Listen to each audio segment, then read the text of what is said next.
लोकसभा चुनाव के बीच विपक्ष को तगड़ा झटका लगा है। अब राहुल गांधी के लिए बोलना भी मुश्किल हो गया है। राहुल गांधी अपने आप को लॉन्च करने के लिए लगातार कोशिश कर रहे हैं, लेकिन अब तक उनकी लॉन्चिंग नहीं हो पाई है। और अब सुप्रीम कोर्ट ने राहुल गांधी को बड़ा झटका देते हुए विपक्ष को कहीं का नहीं छोड़ा है। सुप्रीम कोर्ट ने एक झटके में विपक्ष का सारा खेल खराब कर दिया है। अब हार के बाद विपक्ष क्या करेगा, ये बड़ा सवाल है। सुप्रीम कोर्ट ने एक झटके में राहुल गांधी से वो बहाना भी छीन लिया है जो चुनाव में हार के बाद राहुल गांधी बहाना बनाकर अपनी नाकामियों का ठीकरा ईवीएम पर फोड़ते हैं। जो विपक्ष अपनी हार को छुपाने के लिए सारा ठीकरा ईवीएम और वीवीपैट पर फोड़ रहा था, उसके सारे प्रपंच अब धराशायी हो गए हैं। सुप्रीम कोर्ट ने ऐसा चाबुक चलाया है कि विपक्ष मुंह ताकता रह गया और बड़ा खेल हो गया। और आखिर राष्ट्र धर्म की ही जीत हुई और लोकतंत्र को अपने प्रपंचों के सहारे हाईजैक करने वालों की करारी हार हुई है। कैसे, बताते हैं आपको इस रिपोर्ट में।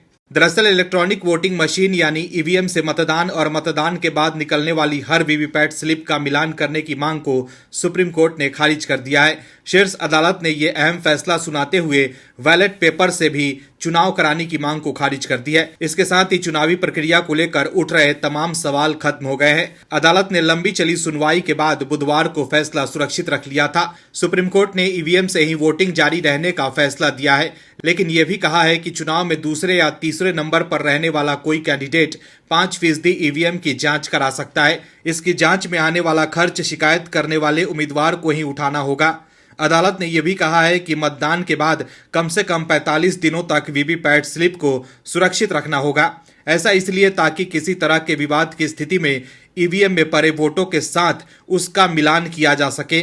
वहीं याचिकाकर्ताओं में से एक की तरफ से वकील प्रशांत भूषण सुप्रीम कोर्ट में पेश हुए थे और सुप्रीम कोर्ट का फैसला आने के बाद प्रशांत भूषण ने कहा है कि सुप्रीम कोर्ट ने उनकी सभी मांगों को खारिज कर दिया है। हम लोगों का कहना था कि ईवीएम में प्रोग्रामेबल मेमोरी होती है क्योंकि सिंबल लोडिंग की जाती है, ऐसे में इसको छेड़छाड़ किया जा सकता है और इस वजह से ये जरूरी है कि वीवीपैट के पेपर का पूरा ऑडिट होना चाहिए। सभी वीवीपैट स्लिप को काउंट करना चाहिए। वीवीपैट में भी काला शीशा लगा हुआ है। इस वजह से हम लोग कह रहे थे कि या तो पारदर्शी शीशा लगाएं या नहीं तो प्रिंटेड स्लिप को वोटर के हाथ में देकर उसे बैलेट बॉक्स में डलवा कर उसे काउंट किया जाए। सुप्रीम कोर्ट ने हमारी सभी मांगों को ठुकरा दिया है। वहीं पीएम मोदी ने ईवीएम को लेकर सुप्रीम कोर्ट के फैसले पर अपनी प्रतिक्रिया दी है।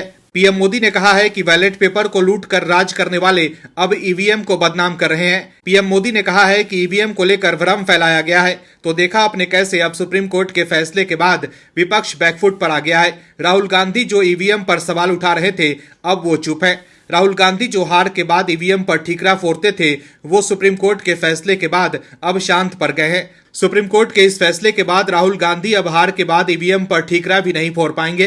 अब सुप्रीम कोर्ट ने राहुल गांधी से उनका ये फेवरेट बहाना भी छीन लिया है, और वो भी लोकसभा चुनाव के बीच, जब नतीजों के बाद राहुल गांधी ईवीएम पर ठीकरा फोड़ने का प्लान भी बना रहे होंगे। ऐसे में अब राहुल गांधी को ईवीएम पर ठीकरा फोड़ने वाले प्लान में बदलाव करना पड़ सकता है, क्योंकि अब ईवीएम का रोना रोएंगे तो लोग सुप्रीम कोर्ट के इस फैसले का हवाला देकर उन पर निशाना साधेंगे और उनकी पॉलिटिकल समझ पर सवाल उठाएंगे। Bureau report, OMH news. और भी वीडियोस देखने के लिए चैनल को सब्सक्राइब करें और बेल आइकन को दबाएं।